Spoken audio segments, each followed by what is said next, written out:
Must have been phenomenal.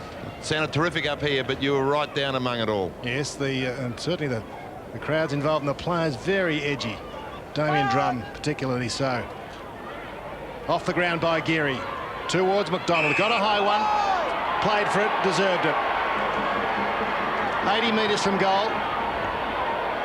Aziz claiming he was held. Barlow right with him. Oh, and Aziz put Barlow down. He's on the ground, on his back, Paul Barlow. I don't know how strong it was. He might be faking it, but it doesn't look like it. Meanwhile, Werribee up towards Button. Couldn't quite grab it. Jack's got a high run. And that's the square up. It was Donald. Pretty rugged football at the moment. Well, Paul Barlow is a key player. I'll tell you, before the game, I was speaking with Stretch Anderson, dual listed medalist, and he said the only way Aziz will beat Barlow is if he knocks him out in the first quarter. Well, I'll tell you what, they're calling for the doctor immediately around Paul Barlow, the trainers. I think he might be concussed. Michael Tout on the bottom there, underneath Donald McDonald. Of course, we have the order off rule in the VFA, but it has to be seen by the umpire, of course. Here's the free to Jack from Donald, a bit high, definitely. And Jack's got one, so the full back and the full forward. Poor tempers flared here. Well, Barlow has just been supreme at fullback this year. And Aziz is over there beside him. Gee, they'll be looking... Ooh, Aziz will be a marked man for some time. I see Jack Love up there now. Anything could happen here. And the stretcher out for Paul Barlow. Well, that's not the way we want to see a game of football start. Now, didn't see it myself, but you can see the consequences of it. Look at this. Aziz is going to kick for goal right where Barlow has been hauled to his feet, so that might be a positive sign.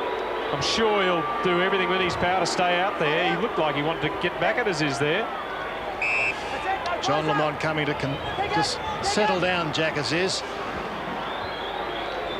He had a bad second semi, kicked poorly. On form last week. Big Jack, well, he's missed. He started as he did 2 weeks ago. And they're giving him some hurry up.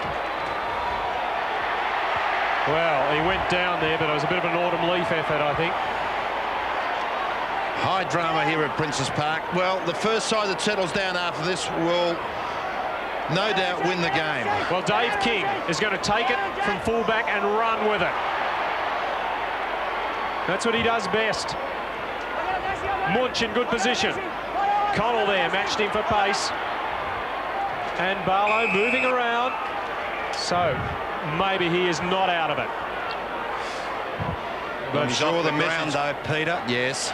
Well, he's in trouble. Aziz kicked 9 in that round 9 win for Werribee against Port. Barlow was out injured. Oh, there's a high one on McMaster. Now, Port have just got to settle down. Yes, the umpire's got to take control, Peter. Umpires Darren Agnew and Mark Nash over Lamont's head. Loose ball. Button first there. Well, that was good, strong work of the ball. I think it was Tout who heads towards the line. Yes, there's no doubt the first side, the instructions will be coming fast and furiously from the bench, telling players from both sides to settle down and make the ball the object. Oh, the goal square. Dean Crimes has put down Aziz in the square. He's all right. Play goes on. Grabbed by Sean Bowden. It's all happening. Still in the square. Up to half forward. David King was the cool head there. Loose ball. Down goes Williams. One in the back. And Peter Williams gets the free at half back. And if I was Jack Aziz, I'd keep in view of the umpires because he'll get a free kick. Williams going towards McDonald. Spoil from Moylan, youngest player for Port Melbourne, youngest on the ground. Here's Edwards. Donald. Rhett Bowden. Could have gone to that a little bit harder. Here's his brother Sean coming in. Yes, Dean Crimes is filling in for Paul Bard, full back, so the centre half forwards, there he is, number 4. Just shaped up markers at Queensbury too. Dean Crimes wanting to take them on. All day couldn't get that one. Wilson, 44, couldn't control it. Bowden got a high one from Rod McPherson. That's Rhett Bowden, and he'll take the free kick on centre wing. First free kick for Port, 4-1, the free kick tally in Werribee's favour. All Werribee here. Richie Rayburn having an influence already. Yeah, an integral part of the Werribee lineup. One of the running players.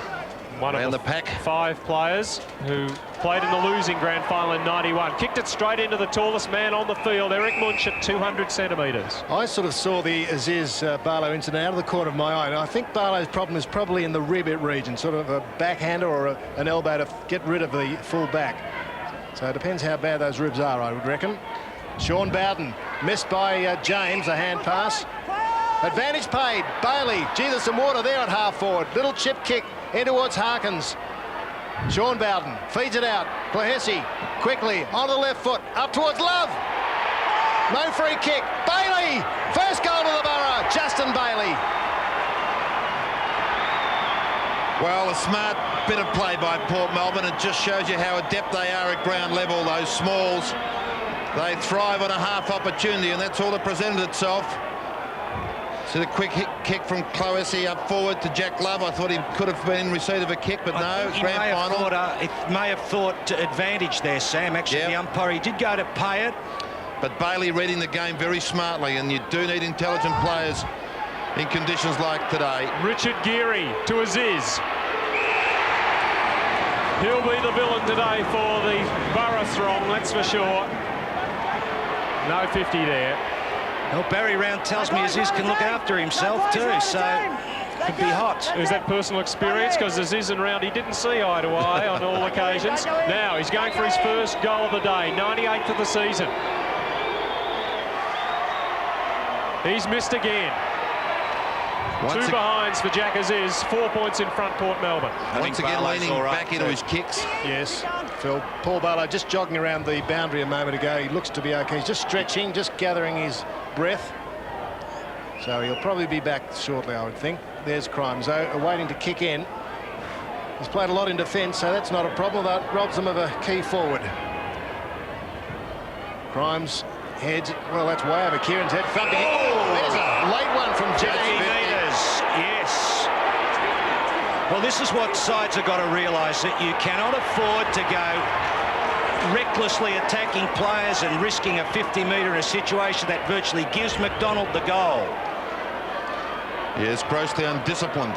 You've got to settle down. I mean, it's easier said than done, because the adrenaline is really pumping at the present time.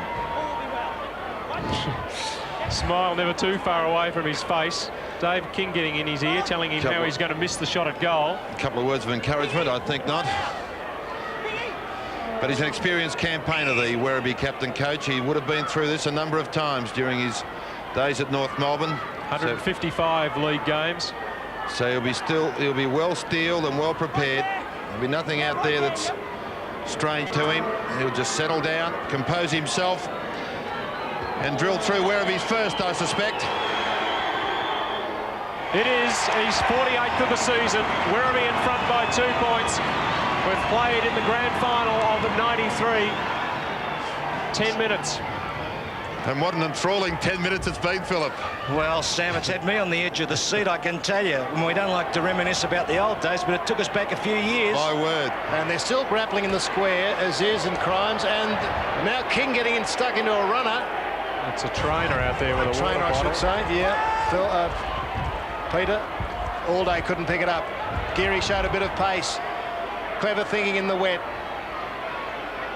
Missed by Cullen off the ground. Rhett Bowden was grabbed high. Umpire letting it go. That's not a wise idea. I thought there was one free there, Ross. It could have been played over the shoulder. There's Paul Barlow. He'll be all right with his composure. Sexton on the right. Won by Laffey. McMaster gave it away. Klahesi got the hand in the way. Connell showed strength at the ball. Picked up by Sean Bowden. Steins on the half volley. That's no mark. Wrapped up by McMaster. Good umpiring, yeah. Excellent decision. That is not an easy one to adjudicate upon, that one either, the half volley. But he spotted it, the umpire. Throw up 50 metres from the goal, and that's Neil Connell. Wrist injury by the look of things. Oh, that was Harkins just throwing himself in willy-nilly. He and 36 other players, or 35 others.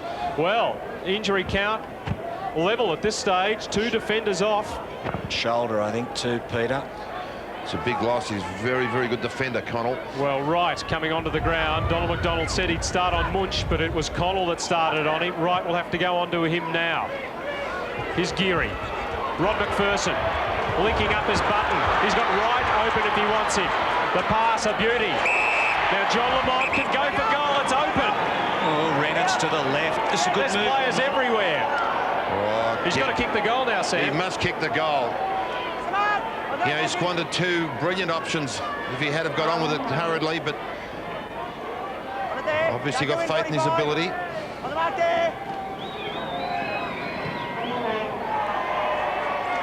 He's missed it. I think that's quite an interesting matchup too, Roscoe, putting John Lamont onto King. King's a real runner, but if Lamont can be elusive and make space, could trouble King. Wright's gone straight off, and now Power's come on.